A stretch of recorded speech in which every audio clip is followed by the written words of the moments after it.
ओम गणपते नमः। आपने कई बार देखा होगा कि गणेश जी की पूजा करते समय दुर्वा का इस्तेमाल किया जाता है।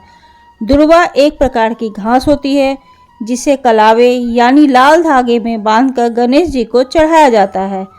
दरअसल गणेश जी को दुर्वा चढ़ाने के पीछे एक बहुत रोचक कहानी है। प्राचीन काल में हर जगह राक्षसों का आतंक फैला हुआ था। राक्षस देवताओं और ऋषि मुनियों को बहुत परेशान किया करते थे।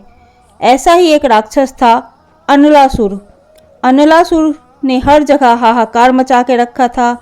सभी देवतागण उससे बहुत डरते थे। जब अनलासुर के पाप बहुत बढ़ गए तब सभी देवतागण भगवान शिव के पास पहुँचे। शिव जी ने कहा कि अनलासुर का विनाश सिर्फ गणेश जी ही कर सकते हैं। शिव भगवान की यह बात सुनकर सभी देवतागण श्री गणेश के पास पहुंच गए। गणेश जी के सामने सभी हाथ जोड़कर खड़े हो गए और बोले, हे प्रभु, हमें इस निर्दयी राक्षस से बचा लो।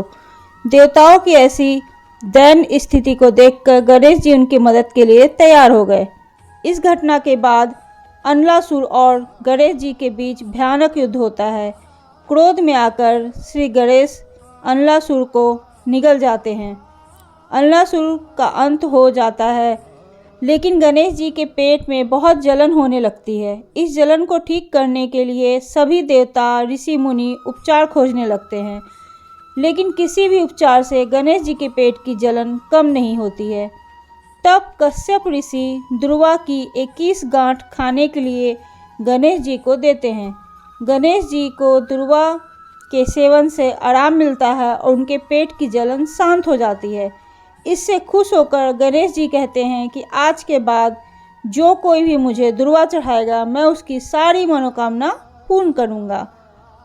ओम गणपते नमः।